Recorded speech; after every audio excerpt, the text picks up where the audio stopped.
안녕하세요, 서지원입니다. 오늘은 또 많은 분들이 궁금해하시는 주제를 가지고 왔는데요. 한번 볼까요? 이제 컨퍼런스들 많이 참석하시잖아요. 많이 참석을 하시는데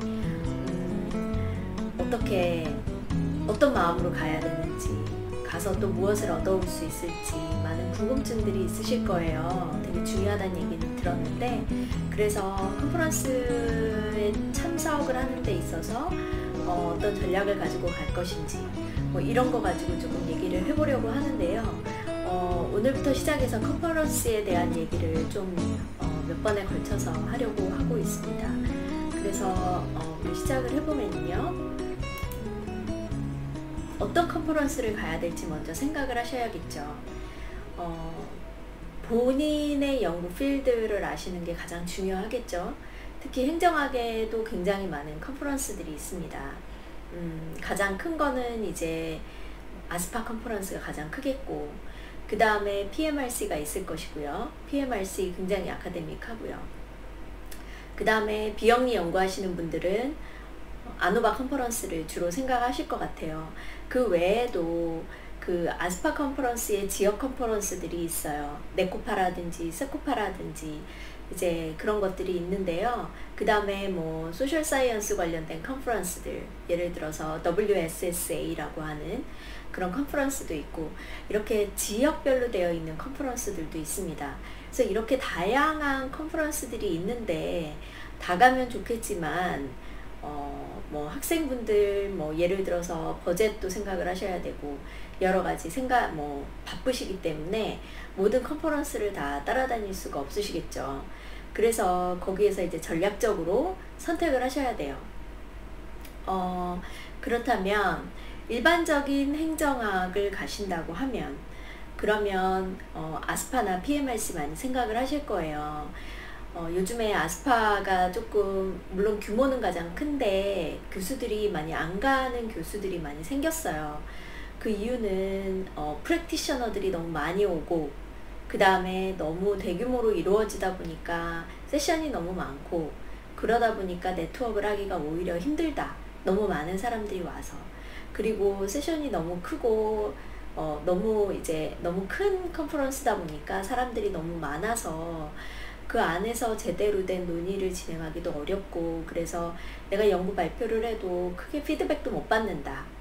뭐 이런 그런 얘기들이 많이 나오고 있어요. 사실은 아스파는. 그래서 아스파는 굉장히 큰 규모의 컨퍼런스이기 때문에, 특히나 이제 여러분이 한국 분들이시잖아요. 그러면 한국에서 오시는 분들, 교수님들, 예를 들어서 이제 뭐 최근에 연대에서 많이 오셨는데 이렇게 한국에서 오시는 경우들이 많아요. 아스파는 크기 때문에, 대표성이 있는 컨퍼런스이기 때문에. 그래서 이제 그런 한국에서 오시는 분들이랑 특별히 네트워크를 하고 싶으신 분들은 이제 아스파를 가시면 도움이 많이 되겠죠. 거기에 한국인 분들의 섹션도 따로 있고, 거기서 뭐 발표도 가능하고 비즈니스 미팅도 있고 뭐 다양한 미팅들이 있습니다. 그래서 거기를 가시는 것도 좋고요. 그 다음에 나는 그런 것보다는 내가 하는 연구에 대한 정말 아카데믹한 그 피드백, 그리고 아카데미아에 있는 교수들과 나는 교류를 더 많이 하고 싶다. 그러면 PMRC가 조금 나을 수 있어요. PMRC는 굉장히 아카데믹하고, 그 다음에 좀 더 소규모로 이루어집니다. 그리고 주로 대학들이 있는 곳에서 많이 해요. 대학교를 끼고 많이 하기 때문에 조금 참가하는 것도 조금 저렴할 수 있습니다. 숙소라든지 그 다음에 참가비도 조금 더 싸고요, 아스파보다. 그런 게 있기 때문에 아카데믹한 거, 그리고 그 행정학 쪽에서 빅네임들을 만나고 싶다. 그렇다면 아스파를 조금 공략하시는 것도 좋아요. PMRC요.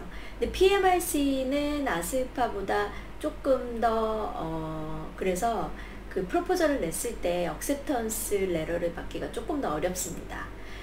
아스파는 뭐 굉장히 좀 쉬운 컨퍼런스고요. PMRC는 조금 어렵다는 거, 그리고 제한이 조금 있어요. 그래서 한 사람이 뭐 2개 이상 발표를 못하게끔 이렇게 막아놓은 것도 있고, 이런 걸 철저하게 지키는 게 PMRC라고 볼 수 있어요.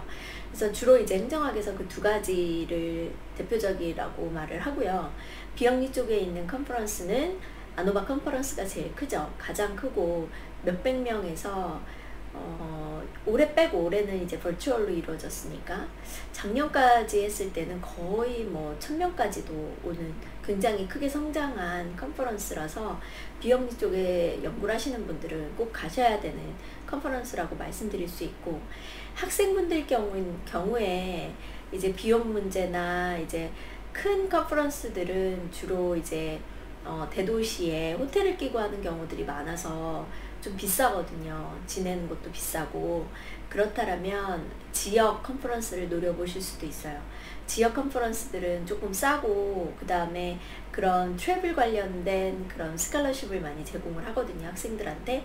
그래서 그런 것들 꼭 신청을 하셔서 내가 조금 돈이 없는 학생이잖아요. 근데 도움 많이 받으시면서 갈 수 있는 컨퍼런스라고 할 수 있습니다. 근데 중요한 거는 내가 하는 연구에 가장 맞는 컨퍼런스를 정하시는 거예요. 그래서 학생일 때 많이 다닐 수 없으니까 1개나 2개 정도는 꼭 정해서 다니셨으면 좋겠고, 저는 그래서 초반에 PMRC 그리고 아노바는 항상 갔었어요. 그래서 그게 지금 말씀드리는 게 이 다음에 이제 말씀드리려고 하는 주제랑 연결이 되는데, 이게 나의 컨퍼런스라고 정하셨으면 그거는 매해 가기를 추천을 드려요. 그거에 대한 이유는 또 그 뒤에 나옵니다. 그래서 매해 가는 게 정말 중요하거든요. 그래서 그렇게 가서 눈도장도 찍으시고, 그 나중에 전마켓 나가셨을 때 그 사람이 다니는 컨퍼런스를 보고, 아, 이 사람은 이런 데 주로 가는구나, 이런 데 있는 사람들이랑 네트워크를 하는구나, 그럼 이게 이 사람 필드라는 거거든요. 그래서 그런 어떤 이미지를 심어주기에도 가장 좋은 방법이에요. 그래서 이게 나의 컨퍼런스라고 정하셨으면 꾸준히 매해 신청을 하시고 매해 가셔서, 왜냐하면 오는 사람들은 항상 오기 때문에 그 사람들을 만나고 하는 그런 활동적인 모습을 보여주시는 게 굉장히 중요할 것 같습니다. 그래서 그렇게 진행하셨으면 좋겠고요. 그러면 컨퍼런스는 왜 가는가에 대한 거거든요. 제일 중요한 게 내 리서치에 대한 피드백을 받는 거죠.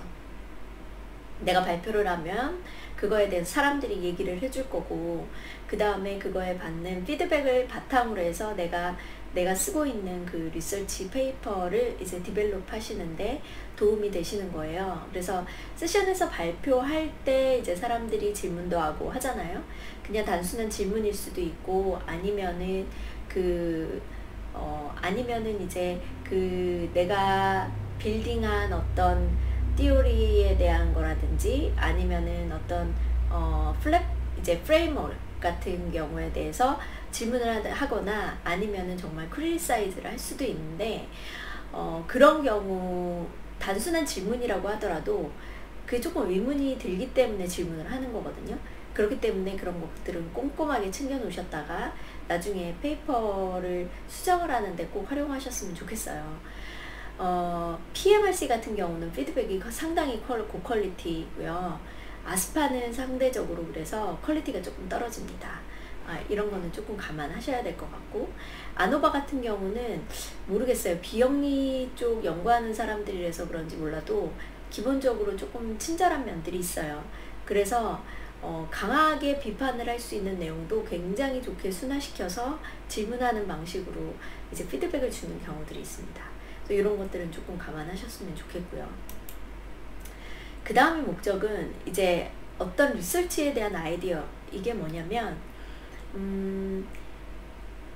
이제 처음 박사생이 되실 경우에는 나는 무슨 연구를 해야 될지도 모르겠고, 요즘에 무슨 연구들을 하는지 그런 트렌드도 모르겠고, 이제 그런 걸 조금 흐름을 알아야지 내가 연구하고 싶은 주제를 쉽게 찾을 수가 있잖아요. 이미 나는 하고 싶은 주제가 있는데 그건 이미 너무 연구가 많이 돼서 이제는 조금 안 하는 게 좋을 수도 있는 연구 주제일 수도 있고요. 그렇기 때문에 이 컨퍼런스를 가게 되면 사람들이 무슨 연구를 하는지에 대한 아이디어를 얻을 수가 있어요. 그리고 이제 서브 섹션들이 있고 아니면은 팀들이 있습니다. 그 팀들을 보면서 아, 요즘에는 이런 연구들이 진행이 되고 있구나. 그 팀을 가지고 조금 감을 잡으실 수도 있어요. 그래서 처음 컨퍼런스를 가실 때는 너무 세션이 많아서 내가 어디에 들어가야 될지 되게 고민을 하고 그러실 경우가 많을 거예요. 저 같은 경우도 첫 해 컨퍼런스 아누바 갔을 때는 그 책을 거의 뭐 아주 뭐라고 해야 될까요? 숙독을 했던 것 같아요. 그 컨퍼런스 북을. 왜냐면은 어디 들어가야 될지 막 체크를 해야 되니까. 그렇게 선택을 하셔서 가실 수도 있지만 또 좋은 방법 중에는 그 하나의 팀을 정해서 올해는 이 팀만 쫓아다니자. 그래서 그 팀에 있는 세션들만 골라서 가시는 것도 방법이에요. 내가 조금 관심 있는 팀이라면. 그 다음에 또 이런 방법도 있어요. 내가 관심 있는 분야에 리딩 스칼러가 있으면 그 스칼러 이름만 보고 그 사람이 발표하는 세션마다 다 쫓아다니는 거죠. 그러면서 그 세션에 들어가서 질문도 하시고 그 다음에 아이디어도 얻고 이런 주제를 연구를 하는구나. 그 다음에 이런 주제에 이런 데이터를 썼구나. 이런 어널리시스랑 이런 티오리를 적용을 했구나. 이런 것들을 배우시면서 내가 연구하고 싶은 거에 대한 감을 익히시고 그 다음에 아이디어를 얻어오시는 게 되게 중요한 것 같습니다. 그리고 거기서 질문을 하시고 거기에서 그 리딩 스칼러가 대답을 한다든지 하는 부분들이 있잖아요. 그러면서 그 사람들이랑 이제 얼굴도 익히게 되고요. 그래서 이런 것도 굉장히 좋은 이제 전략이라고 볼 수 있고요. 그 다음에 이제 꼭 세션이 끝나면 사람들끼리 막 인사도 하고 앞에 나가서 발표자한테 나 누구다 얘기하면서 질문도 하면서 명함도 주면서 이런 식으로 해서 네트워킹을 하는 거거든요. 그러니까 비슷한 주제에 관심 있는 사람들이 그 세션에 오는 거기 때문에 네트워크를 만들기가 사실 되게 쉽죠. 이런 방식으로 하는 거예요. 그래서 매해 간다고 생각해 보세요. 그러면 처음엔 누군지 몰랐던 사람도 매해 막 3번씩 만나잖아요. 그러니까 서로 알더라고요. 그 사람도 저를 기억하고 저도 그 사람을 기억하고 나중에 만나면 그냥 되게 자연스럽게 인사를 하고 어머 너 또 만났네 반가워 그러면서 너 요즘에 무슨 연구해 그러면서 넌 요즘에 뭐하고 지내 이러면서 서로 아이디어를 주고받고 그러면서 나중에 같이 연구도 하시게 되는 거거든요. 이렇게 생각하시면 좋습니다. 이게 바로 이제 네트워크를 이제 빌딩하는 방법이에요. 그래서 그런 내가 발표하는 거에 대해서 관심을 갖는 사람들이 오면서 네트워크를 할 수 있고 내가 따라다니면서 이제 의도적으로 내가 다가가면서 네트워크를 할 수도 있고요. 근데 요럴 때 이제 한국 분들이 고민하시는 게 나는 너무 샤이해서 그런 사람들한테 막 다가가는 게 조금 겁나 이러실 수 있어요.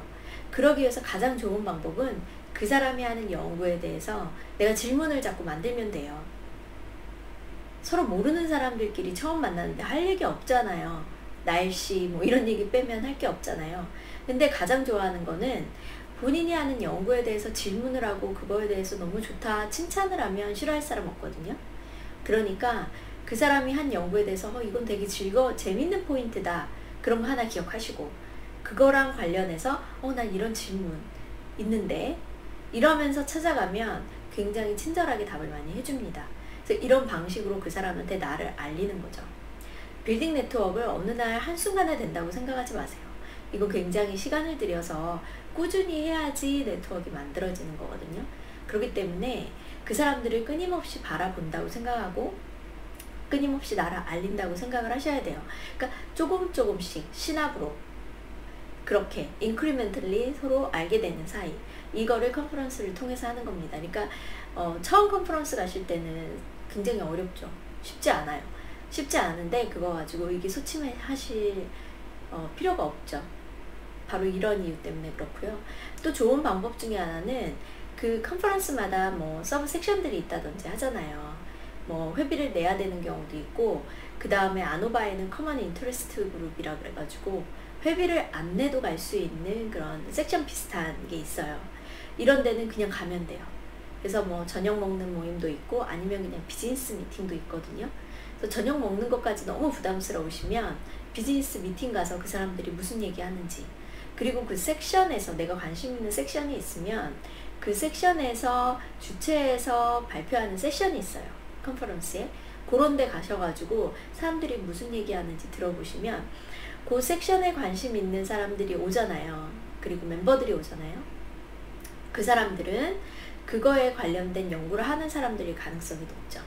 그러니까 내가 그 관심 있는 섹션에 갔다는 거는 내가 관심 있는 그 세션, 발표 세션에 가서 만난 사람들이랑 비슷한 사람이 올 가능성이 있습니다.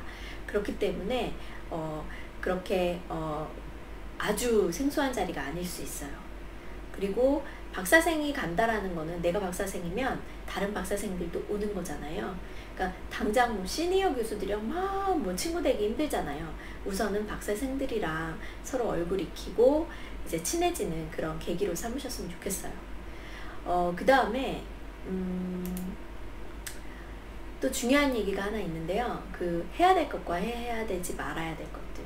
이제 네트워크를 할 때 중요한 것들이 중요하면서 중간에 이제 밸런스를 조금 잡으셔야 되는데, 새로운 사람들을 만날 수 있는 좋은 기회잖아요. 근데 그런 반면에 너무 새로운 사람들만 만나려고 하다 보면 깊은 관계를 형성하기 어려울 수가 있어요. 그러니까 양날의 검이죠. 그래서 새로운 사람들을 만나지만 그 안에서 또 깊이 있는 사람들을 찾으셔야 돼요. 깊이 만날 사람들을. 그런 게 어려운 거고, 그 다음에 또 하나는 이제 한국 사람 만나는 거죠. 한국 사람들 만나는 거 상대적으로 마음도 편하고 쉽게 친해질 수 있습니다. 그래서 저는 권장드려요. 가시면 한국 사람들을 만나는 게 일단은 마음도 조금 편해지고, 또 같이 혼자서 막 다니면 되게 외롭잖아요. 근데 조금 다 같이 다닐 사람들도 찾을 수 있고, 그럼 얼마나 마음이 조금 편해요. 그러니까 한국 사람들 만나는 거, 난 한국 사람들 만나기 싫어, 이렇게 생각하지 마시고, 한국 사람들 굳이 피하려고 하지 마시고 만나세요. 만나시는데 대신에 조심하셔야 될 거는, 예를 들어서 어떤 한국 박사생을 만났어요. 그럼 둘이서만 있지는 마세요. 둘이서 있으면 조금 마음이 조금 자신감이 생기잖아요. 그럼 둘이서 다니시면서 다른 이제 미국 사람, 그런 교수님들, 그 다음에 한국 교수님들, 그 다음에 유럽에서 오는 사람, 다양한 사람들, 이런 사람들이랑 만나는데 둘이 같이 다니면서 다양한 사람들을 만나시는 어떤 그러한 방법을 조금 택하셨으면 좋겠어요. 한국 분들끼리만 너무 똘똘 뭉쳐서 그분들끼리만 다니고 다른 사람들 만나지도 않고 이런 사람들이 있거든요. 근데 이런 게 그렇게 네트워크를 만들고 본인 커리어를 쌓는데 크게 도움은 되지는 않는 것 같아요. 그래서 그 밸런스를 잘 맞추셨으면 좋겠다, 이런 말씀 드리고 싶습니다. 그래서 오늘은 지금 컨퍼런스를 가는 이유, 그리고 어떤 컨퍼런스를 다녀야 되는지, 가서 어떻게 해야 되는지, 이런 것들 말씀을 드렸는데요. 다음에는 어떻게 발표를 하는지, 이런 부분들 가지고 좀 더 구체적인 내용으로 또 찾아뵙도록 하겠습니다. 오늘 들어주셔서 감사하고요. 다음에 또 뵙겠습니다. 감사합니다.